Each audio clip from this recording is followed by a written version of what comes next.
meu nome é Rodrigo, sou especialista em estratégias digitais aqui na Planum e hoje a gente vai falar sobre o ABC do tráfego. Esse assunto é muito comentado sobre o que é tráfego, como que é, o que tem que ser feito, quais são as ferramentas, quais são as funções, quais são os termos. Então a gente resolveu falar sobre esse assunto hoje. Eu trouxe aqui o Lucas, que é o nosso gestor de tráfego aqui da Planum, para a gente conversar sobre esse assunto. Tudo bem, Lucas? Tudo bem, tudo certo. Meu nome é Lucas, especialista em Facebook Ads, e hoje a gente veio falar um pouquinho aqui sobre o ABC do tráfego junto com o Rodrigo aqui da Planum. Exatamente. Então, para a gente ser objetivo e direto, eu vou trazer o nosso primeiro termo para a gente começar a discussão. Todo mundo se ouviu muito falar sobre lead. O que é lead, como é lead? Então esse vai ser o nosso assunto que vai ser o primeiro para dar a continuidade a partir disso. Então eu gostaria, Lucas, que tu desse uma definição sobre a tua visão sobre o que é lead e como a gente trabalha isso no Facebook. Então o lead, ele é um cliente e ele tem um potencial de compra ou de adquirir o produto que tu está vendendo no caso. É o teu cliente em especial, né? Que a gente consegue fazer a captura tanto por e-mail como por telefone e a gente consegue impactar ele com os nossos anúncios para tentar vender algo para ele, oferecer algum serviço, alguma coisa dentro de uma estratégia de marketing. É muito importante lembrar, né, que o próprio Facebook, Facebook Ads, tem uma função para captura de lead. Né? Então a gente não precisa fazer uma landing page externa ou dentro de um site ou um formulário. O próprio Facebook tem uma função para captura de lead, onde a gente consegue fazer uma jornada que os dados já pulsam automático do próprio perfil dele. Então tu não gera nenhum tipo de ruído na hora de tu captar, porque já vem preenchido. Tu sabendo entregar alguma coisa em troca dessa entrega de informação que ele vai te dar, a gente consegue fazer uma boa jornada com isso, né, Lucas? Isso, hoje a gente consegue fazer campanhas de geração de cadastros dentro do próprio Facebook, o que acaba diminuindo, né, os pontos de fricção dentro da jornada e acaba facilitando também o processo de captação de lead dentro da ferramenta. A gente tem a possibilidade também de vincular com o CRM, que a gente consegue estar baixando os dados em tempo real para utilizar ali dentro da ferramenta, bem lembrado, que ajuda bastante também no processo de ação, né, para facilitar e para agilizar o processo também. Perfeito, Lucas. Tu falou outro termo que eu acho que é legal a gente falar agora aqui para deixar todo mundo bem claro sobre jornada. O que é jornada, como a gente define jornada. Claro. E como tu pensa sobre isso, cara, sobre as jornadas. A jornada é o processo que o cliente vai ter desde que ele conhece a tua marca até o processo de compra ou de adquirir teu produto. Então a gente consegue fazer uma jornada que ela é feita em etapas, topo, meio e fundo, onde a gente consegue colocando o cliente no meio, né? A gente atrai ele no topo e a gente leva ele para o fundo, que é onde normalmente acontece a conversão, né? Que é um ponto que a gente vai abordar também aqui no nosso podcast hoje. Claro, eu acho, antes da gente entrar no próximo assunto, jornada, né? Não, a gente pode ter mais do que uma jornada por etapa do que eu tô falando. Por exemplo, eu quero entregar conteúdos. Eu posso fazer diversas jornadas de conteúdo que pode ser aplicado dentro de um funil em topo, meio e fundo para o cliente ser impactado, né? Então eu posso estar o mesmo cliente participando de várias jornadas ou apenas criar uma jornada que ele vai ter que sair do topo, ir para o meio e para o fundo. Mas nesse meio termo, nesse processo de rodar a jornada, pode existir várias, né, Lucas? Isso. Depois que tu descobre qual é o teu objetivo principal com as campanhas, tu consegue criar uma jornada que leve com que a pessoa cumpra esse objetivo, né? Então, para isso, primeiramente, é claro, tem que ter o objetivo definido e depois, em cima disso, a gente começa a pensar numa estratégia para tentar fazer com que o cliente cumpra o que é necessário, o que a gente quer que ele faça, no caso. Claro, perfeito. Então, já pegando um gancho, tu também falou sobre conversão. Isso, as pessoas não conseguem conseguir entender bem direito o que é uma conversão, né? Muitas pessoas associam conversão à venda, mas não é só isso, né, Lucas? A conversão pode ser diversas coisas. Isso como que eu falei, quando que a gente escolhe o objetivo que a gente vai fazer a campanha em si, a gente tem um resultado, né? Sei lá, é vender, é captar um lead, é para pegar o telefone dele, ou é para fazer ele curtir nossa página. Então, a conversão é quando a pessoa realiza essa operação que tu quer que ela faça. Tu quer que ela compre? Isso foi uma conversão se ela comprar. Tu quer que ela passe o e-mail dela? Isso foi uma conversão se ela passar o e-mail dela. Então, quando que ela cumpre o objetivo que tu propôs para ela acaba se tornando uma conversão, no caso. Exatamente, né? Então, resumindo, né, Lucas? Então, uma conversão, me corrija se estiver errado, pode ser ou a captura de um lead, Exato. Um clique no meu artigo, Exato. Pode ser uma captura de e-mail, acesso ao site. Pode ser uma venda, um acesso ao site. Então, o termo conversão ele é amplamente aplicado a todo tipo de ação que eu quero que o meu usuário, que o meu cliente, que ele que faça dentro de uma ação que eu predetermine. Exatamente. Seria isso. Se tu tiver um botão no teu site que tu quer que o cliente clique lá, Claro. se ele clicar lá e fazer aquela ação, ele é uma conversão, porque ele realizou a ação que tu queria, né, no caso. Perfeito. Eu acho muito importante agora a gente falar sobre isso, né?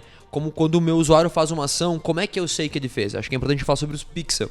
Tanto o pixel de Isso, Facebook, isso. Google, Analytics, né? Então, começando pelo pixel do Facebook, né, Lucas? Então, ele é o processo que o Facebook consegue mapear as pessoas, certo? Exatamente, ele é uma ferramenta que a gente instala no nosso site através de programação e a gente consegue mapear todas as ações que a gente tem dentro do próprio site, desde adição ao carrinho, compra, cadastro de cliente.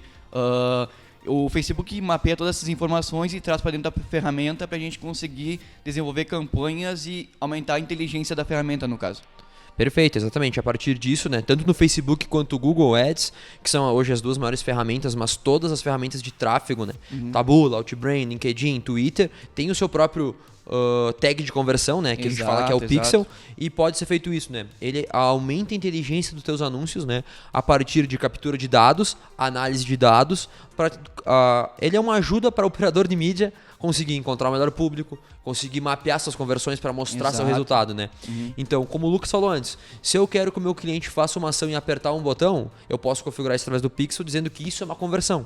E a partir disso poder medir o quanto ela vale e deixar cada vez mais inteligente, porque pessoas que clicaram no botão, através do pixel eu sei quem é, e eu posso fazer um remarketing para ela com um anúncio específico, ou posso fazer um lookalike só das pessoas que converteram e fazer um público.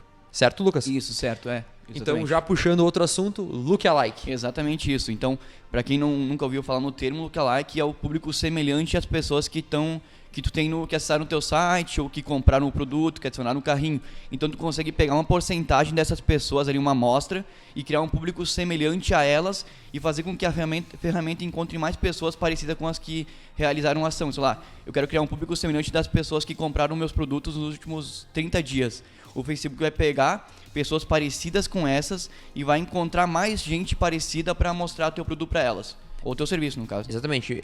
Então, é importante lembrar, né, que tanto o Facebook quanto o Google têm essas funções. Exatamente. De encontrar pessoas semelhantes a pessoas que viram um vídeo, ou fizeram uma conversão, Exato. ou acessaram o meu site, ficaram 30 minutos na minha página. Claro. O lookalike é exatamente isso, né, Lucas? É pegar um público que eu já sei quem são as pessoas e conseguir criar um público maior, semelhante, né? O Facebook, por exemplo, pode criar de 1 a 10%. Sim. Então, se a gente setar um público de 1% de pessoas que viram o meu vídeo, eu vou ter 1 milhão de pessoas parecidas com as pessoas que viram o meu vídeo, correto? E lembrando, quanto maior a amostra, mais frio vai ser o público, né? Quanto menor, melhor vai ser o público, no caso. Claro, claro. A amostragem, o Lucas quer dizer de 1 a 10%, certo? Isso, Se for de 1%, ele vai ser melhor que 10%, por causa que tu vai pegar um menor número de pessoas numa amostra maior, no caso. Perfeito. Outro assunto que a gente falou antes, remarketing. É uma outra coisa que as pessoas têm muita dúvida sobre o que é remarketing. Remarketing, ela se encaixa dentro do processo de campanha, né, que a gente comentou antes de funil, de etapa, Perfeito. de compra do cliente ou de adquirir um serviço e tal. E é o processo, a pessoa acessou teu site e ela não comprou, adicionou o carrinho e tal. Então tu consegue fazer uma campanha para essas pessoas que adicionaram o carrinho para tentar levar elas de novo para o site para elas fazerem a compra de novo. Então a gente consegue fazer esse processo através de vários formatos, não só com e-commerce, mas também, sei lá, com blog, com cadastro de e-mail, de lead e tal. Claro. Então ele é bem amplo também e é bem interessante, é o que dá bastante resultado também. Claro, claro. Então, através, como a gente falou antes do Pixel, né? Do Facebook, do Google ou de qualquer outra ferramenta, a gente consegue mapear um público e mandar anúncios específicos. Exatamente, é isso que Né? acontece. Então é exatamente isso que a gente pode fazer, que a gente chama de remarketing, né? Então, como tu falou de diversas possibilidades de aplicar remarketing, né? Acho que é legal a gente falar um pouco sobre infoproduto e sobre alguns formatos, né? Então, por exemplo, lançamento, né? Todo mundo fala, vou lançar um infoproduto. Então, o que seria o lançamento, né? Então, o lançamento é uma forma de vender produtos. Exatamente. Tu me corrija, Lucas, se eu estiver errado, Isso, né? tá certo. Então, o que é quando eu abro e fecho o meu carrinho por um tempo e tenho escassez do produto. Por exemplo, né? A gente tem uma jornada, como a gente falou, que a gente fica 5, 4, 3 meses com conteúdo, exibindo, com vídeo, com vários tipos de formatos, e por um período específico eu abro meu carrinho onde eu vendo meu produto. Seria isso, Lucas? Exatamente, a jornada de entrega de conteúdo é interessante que a gente mantenha ela sempre, mas é legal a gente manter uma constância maior antes da gente fazer o lançamento, para que no lançamento a gente consiga ter mais dados para entregar para as pessoas, né? A gente vai ter mais autoridade para entregar o nosso produto para elas. Para quem não sabe, infoproduto, então, é um produto digital, que pode ser em formato de e-book, de vídeo, de Perfeito, Lucas. treinamento ao vivo, treinamento online. Então, a pessoa se cadastra lá, compra teu curso e consegue fazer ele de casa, assim, pela internet. Exatamente. Então, quando você escutar, alguém lançou um produto, então ele fez uma jornada onde ele abriu a venda do seu produto por um tempo específico. Exatamente. Né, Lucas? Isso. Perfeito. Então, eu acho agora legal a gente revisar alguns termos que é bem comum de a gente ver, né? Dentro do Facebook, dentro do qualquer ferramenta de tráfego, né? Que são aqueles termos como CPC.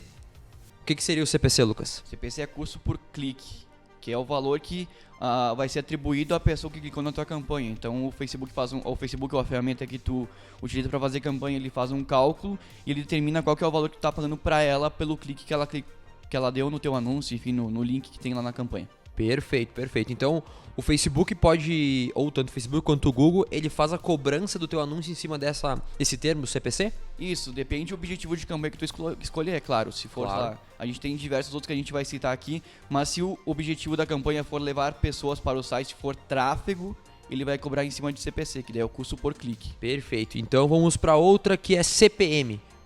O CPM, então, diferente de CPC, ele é o custo por 1000, que é o valor que a gente vai pagar por 1000 pessoas que viram o teu anúncio, no caso, que a gente alcançou na campanha. Perfeito. Então, lembrando, né, que CPM, então, custo por 1000.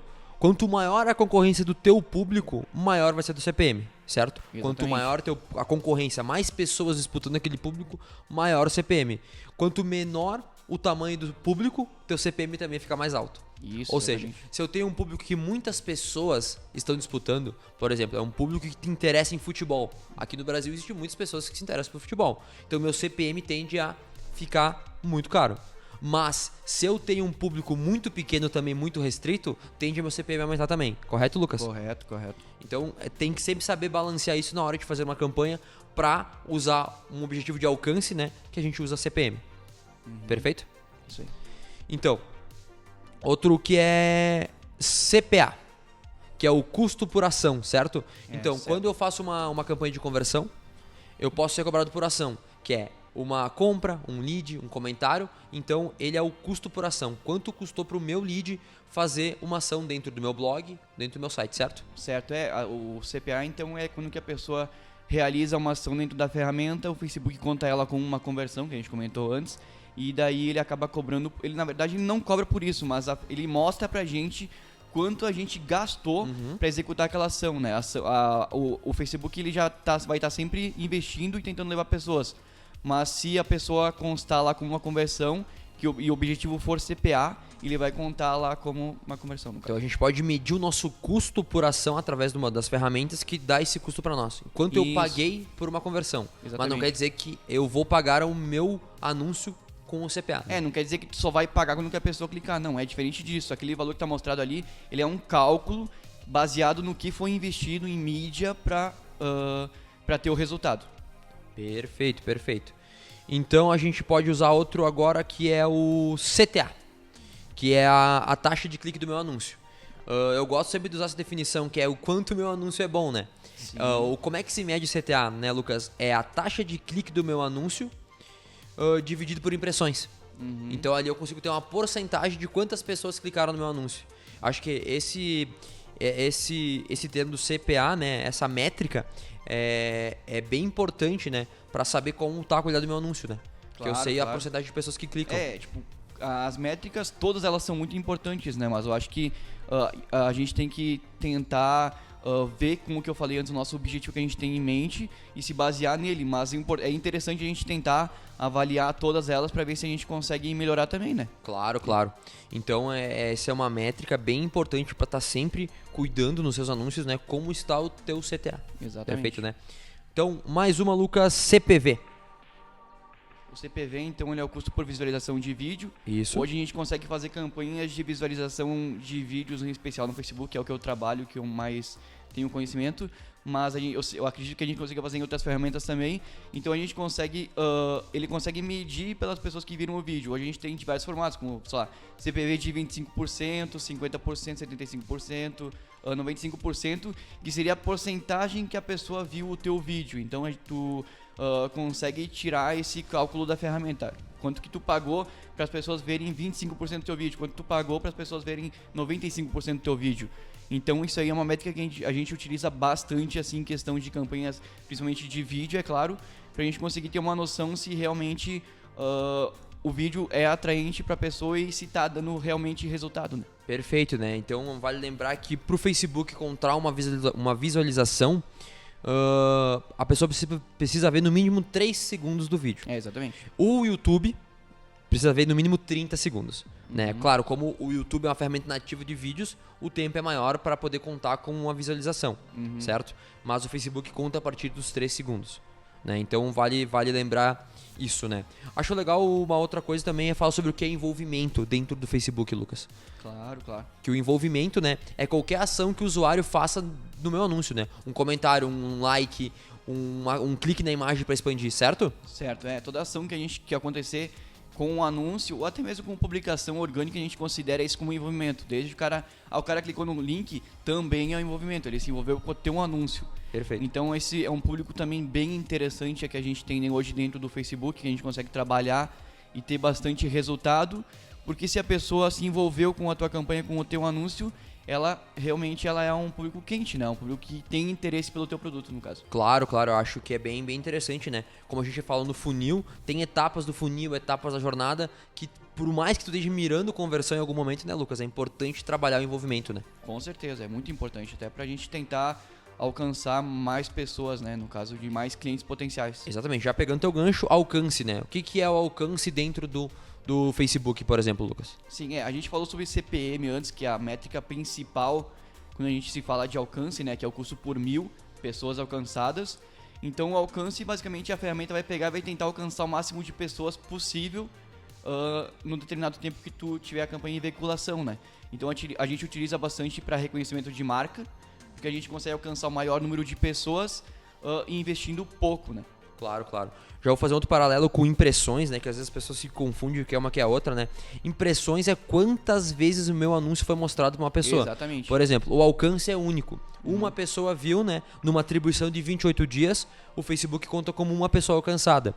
Uma impressão, a mesma pessoa pode ver 3, 4, 5, 15 vezes o meu anúncio. Então uma pessoa pode ver mais do que uma vez meu anúncio, que conta como impressão. Mas em 28 dias, que é a atribuição padrão do Facebook, a pessoa conta apenas como um alcance no meu anúncio. Exatamente isso. Perfeito, né, Lucas? Perfeito. Acho que é importante revisar os objetivos também, né, Lucas? Pra gente, acho que encerrar esse ABC do tráfego, né? Quais são os objetivos mais usados dentro da ferramenta do Facebook? E também depois eu vou falar um pouco sobre a do Google, né? Então, quais são os principais objetivos dentro do Facebook? Tá, hoje, como a gente falou, a gente tem alcance, tráfego, visualização de vídeo, cadastro e conversão, que são os principais que a gente mais utiliza hoje na realização de campanhas. A gente tem outros, como, sei lá, reconhecimento de marca, que também é bem interessante para a gente conseguir alcançar pessoas mais propícias a ter interesse pela nossa marca, mas os principais mesmo são esses. Tem um que eu acho que eu só vou citar, Lucas, que eu acho muito legal, que é tráfego para o estabelecimento. Ah, legal, verdade. Isso é um formato que tu pode, a partir de algumas métricas, mensurar se tu impactou uma pessoa e ela foi pro teu estabelecimento físico. Exatamente. Isso é uma estruturação ainda que é... Bem técnica. Bem técnica, exatamente essa palavra, Lucas, mas pode ser feita dentro do Facebook, certo? Ela exige um pouquinho mais de trabalho em questão de configuração, né, de configurar e conectar as coisas tanto offline como online, mas ela é bem interessante pra gente conseguir medir o impacto, principalmente se a gente for trabalhar com negócios locais, né? Claro, perfeito. E falando um pouco de Google Ads também, sobre os objetivos de campanha, né? Ele é um pouco diferente, né? Ele é um pouco mais restrito a leads, a vendas, a tráfego para o site, né? Porque o Google Ads trabalha diferente do Facebook, ele é uma rede de impacto. A tua métrica sempre vai ser aonde tu vai querer exibir. Exatamente. Né? Eu posso exibir na rede de pesquisa ou posso abrir para rede display. Né? Então, os objetivos do Google são um pouco mais restrito a leads, vendas e tráfego, né? Então essa é a grande diferença do Facebook para o Google, né? Exatamente. Os objetivos no Facebook, tu tem muito mais abrangência sobre o que tu quer fazer na tua jornada, né? Então é por isso que é sempre muito importante estar as duas ferramentas conectadas, né? Então quando tu precisar impactar uma pessoa para uma ação, muitas vezes, né, Lucas, o Google vai ser mais objetivo que o Facebook. Com certeza. Às vezes o pessoal chega e pede, será que eu uso o Google? Será que é melhor o Facebook? A gente falou bastante sobre o Facebook hoje aqui no nosso podcast. Mas é interessante falar, porque o Google, cara, ele é uma ferramenta gigantesca, que a gente sabe que tem um potencial gigante, porque diferente do Facebook, tu vai impactar ele quando ele tá procurando alguma coisa, né? Tipo, o Google, o cara vai entrar no Google lá, eu quero comprar um carro. Ele já sabe que ele quer procurar um carro, ele vai procurar lá. Ele não vai estar no Facebook navegando, olhando as fotos da galera, dos amigos dele lá, e vai aparecer uma foto num carro pra ele sem ele ter procurado, sabe? Não. Tipo, no Google a gente já tem um processo totalmente já adiantado, então é tipo, realmente interessante a gente tentar conectar as duas, como o Rodrigo falou, e tentar manter as duas operando, né? Claro. Então já deixo o convite feito aqui, Lucas, o próximo podcast sobre Google Ads, para a gente falar um pouco mais sobre como a gente pode usar ele e como a gente pode conectar. Então fica aqui o meu agradecimento para quem chegou até o final desse podcast. Espero que tenha ajudado a entender um pouco mais sobre esses termos que se tanto fala, sobre as métricas. Fica muito obrigado e até mais. Valeu, tchau.